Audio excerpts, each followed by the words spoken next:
Saudações, pessoal. Então hoje nós continuamos aqui com esse tema maravilhoso que é a epistemologia, tá?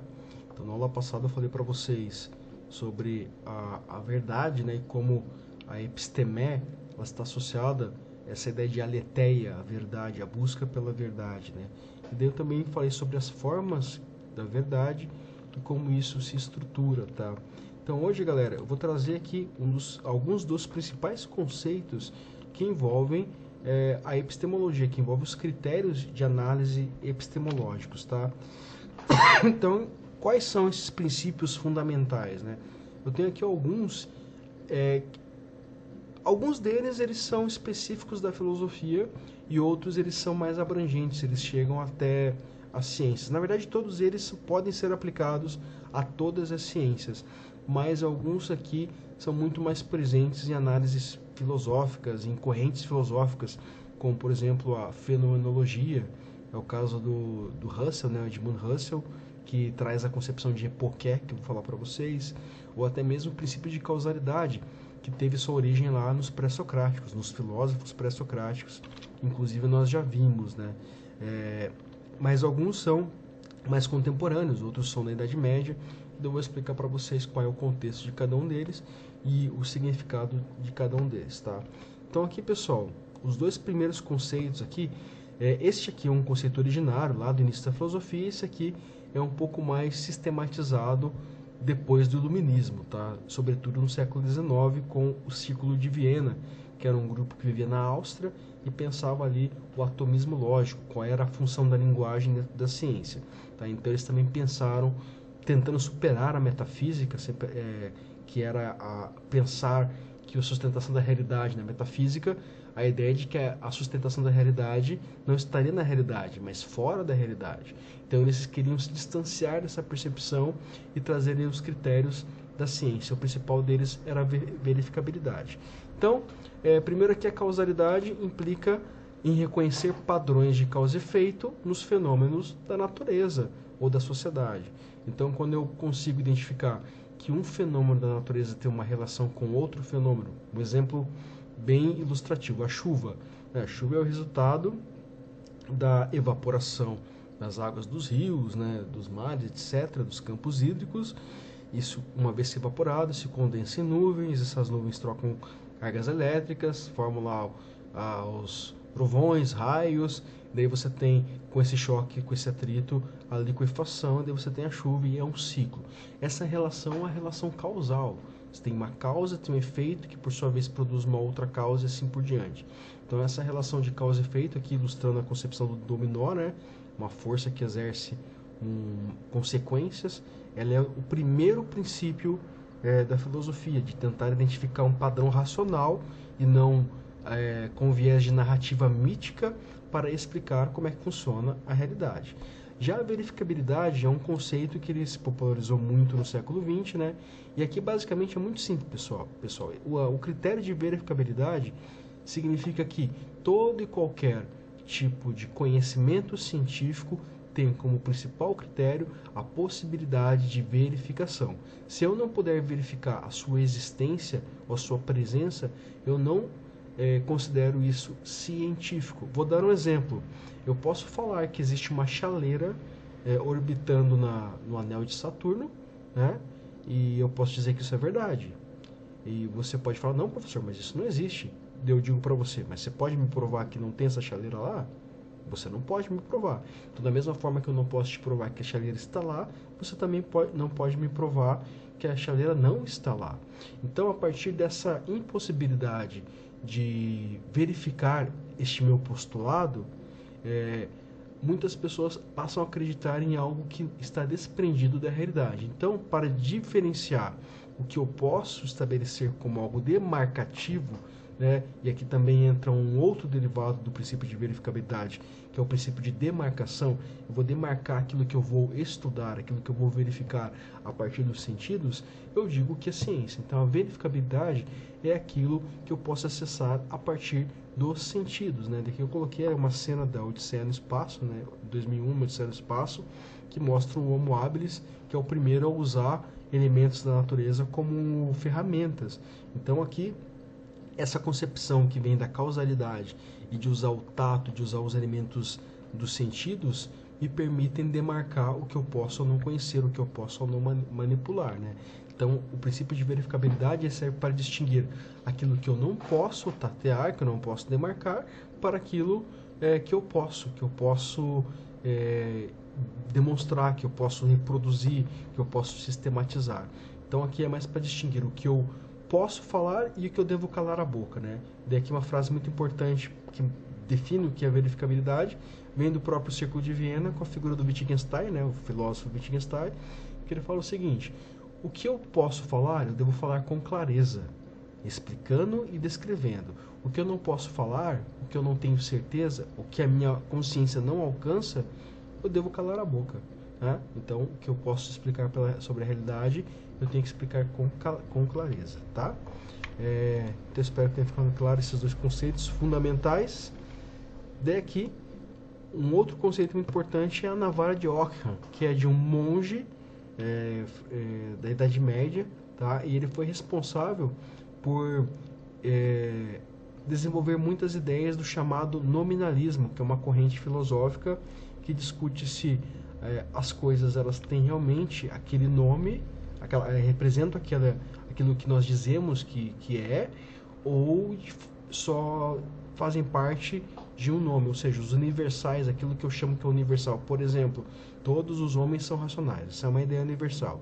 Isso de fato é verdade ou é um conceito, uma palavra que cria um hábito, uma tradição, de maneira arbitrária e nós passamos a acreditar? Então essa era a corrente que ele desenvolvia suas ideias na Idade Média, que ele contribuiu para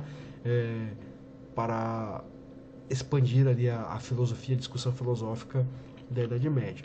E uma das suas, no caso aqui dos seus critérios que ele apresenta, é a navalha de Ockham, que é basicamente o seguinte: quando você se depara com um fenômeno, e esse fenômeno ele permite duas ou mais teorias para explicá-lo, duas ou mais suposições, duas ou mais hipóteses, qual é o critério que eu utilizo para eliminar as teorias, deixando aquelas que são mais prováveis, né? Esse critério é a verificabilidade. Então, o próprio Guilherme de Ockham, na Idade Média, dizia o seguinte: quanto mais próximo do que é crível uma teoria, mais próxima da verdade ela está. Quanto mais distante do que é crível, mais distante da verdade. Vou dar um exemplo.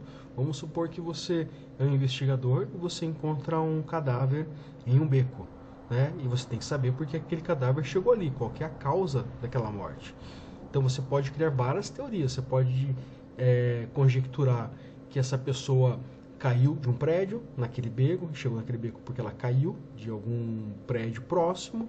Você pode conjecturar que ela foi assassinada no beco. Você pode conjecturar, inclusive, que ela foi abduzida e descartada ali, né, e desovada naquele beco. Qual dessas três teorias que eu apresentei é a mais absurda?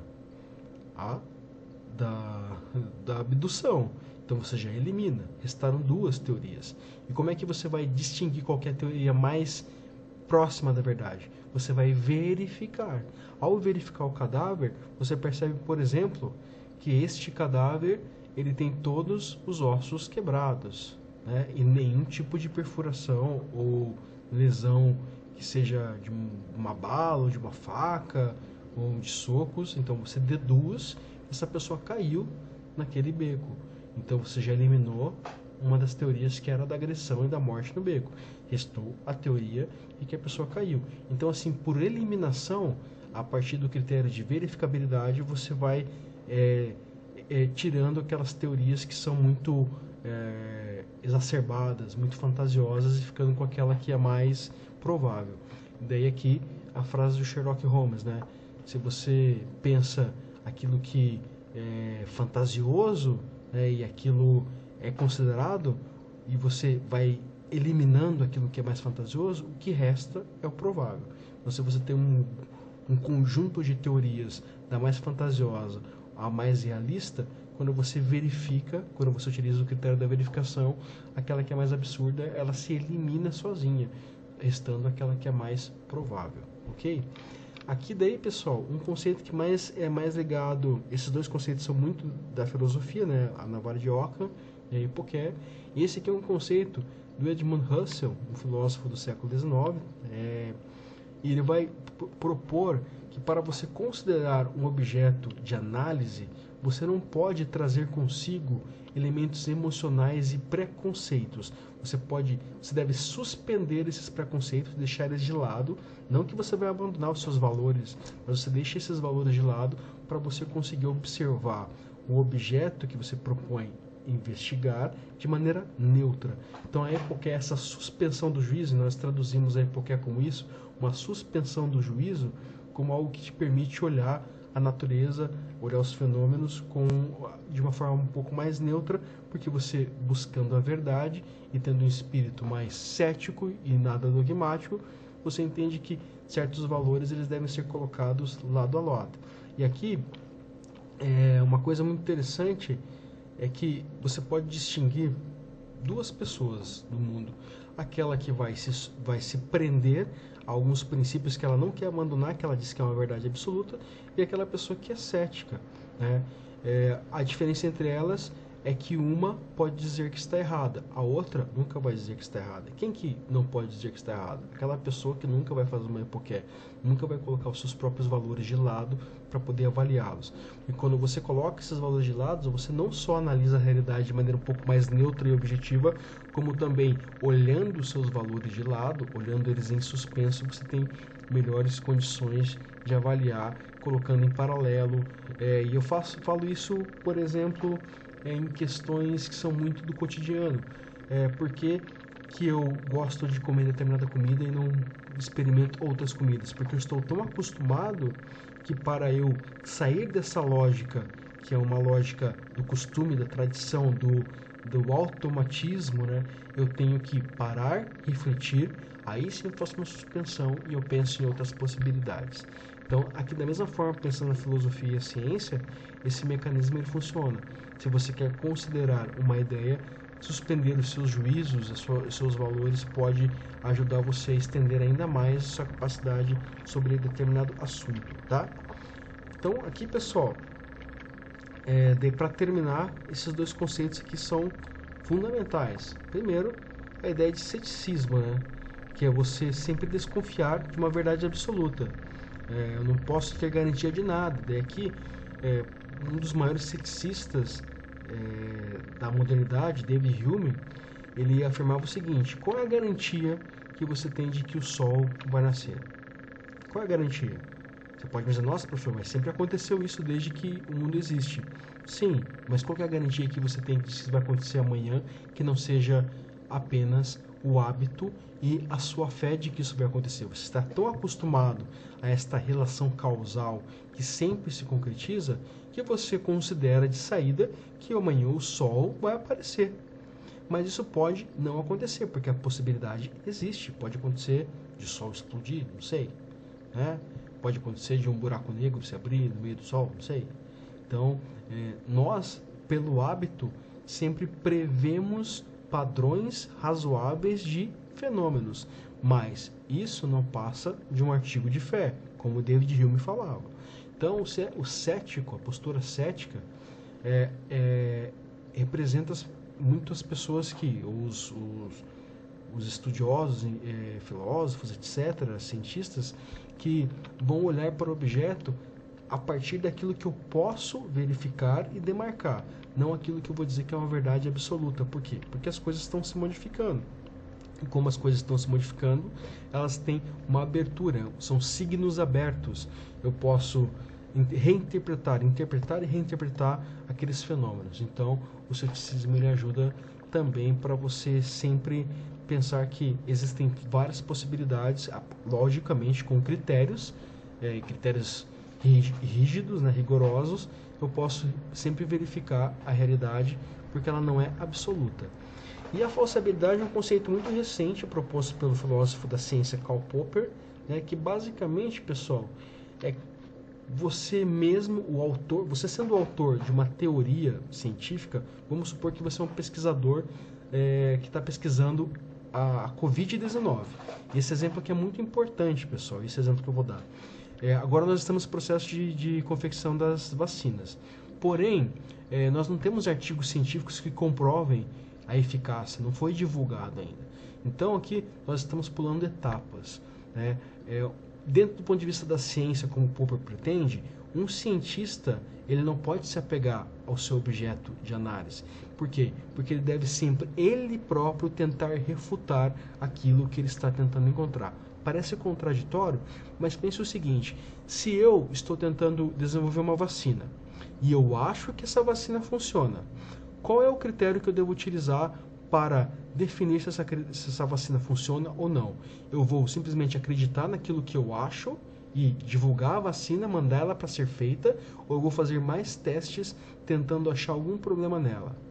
O correto seria fazer mais testes para achar possíveis problemas, porque dessa forma, se eu tentar refutar a minha própria teoria, de duas uma, ou ela vai se mostrar ineficaz, ou ela vai se fortalecer ainda mais.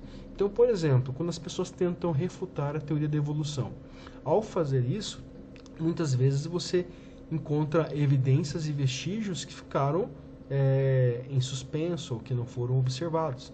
Então, isso aconteceu, por exemplo, quando Mendel descobriu o gene nas ervilhas, um elemento que o Darwin não tinha em suas mãos, mas que, juntando a concepção de descendência e modificação que o Darwin havia proposto com a concepção de gene, que permite a ligação entre esses elementos de descendência e modificação, você consolida a teoria da evolução. Daí nós temos a descoberta do DNA e hoje você consegue observar bactérias e vírus e a sua mutação em tempo real, tá? Então você consegue assistir a evolução em tempo real hoje dos micro-organismos, tá? Inclusive fazer uma vacina considera tudo isso. Então, tentar refutar a própria teoria é algo que o Popper propõe como algo que parte de uma dedução, de uma concepção, de uma hipótese, mas que para se consolidar como ciência deve sempre ser exposto a testes, a discussões, a possíveis refutações, a análise, sempre assistido por pares, né? A ideia de ser assistido por pares compreende que tudo aquilo que você faz não pode ter apenas o seu olhar, deve também ter o olhar do seu colega, porque é o seu par, alguém que entende, que parte dos mesmos critérios que você partiu, né? E poderá de repente olhar para aquilo que o seu olhar viciado não olhou. E se você não fez a hipoqué, se você não fez a suspensão do seu juízo, é muito provável que você entenda que esta vacina que você desenvolveu, ela é eficaz. Mas se uma outra pessoa que tem a mesma capacidade, os mesmos critérios que você olhar e de repente encontrar algum problema, daí vai depender da sua questão de fazer essa suspensão do juízo e considerar aquilo que é objetivo e que é mais importante. Beleza, pessoal? Então esses aqui são os principais conceitos epistemológicos que eu acho assim. Tem alguns outros que são derivados disso, como o próprio princípio de demarcação, né?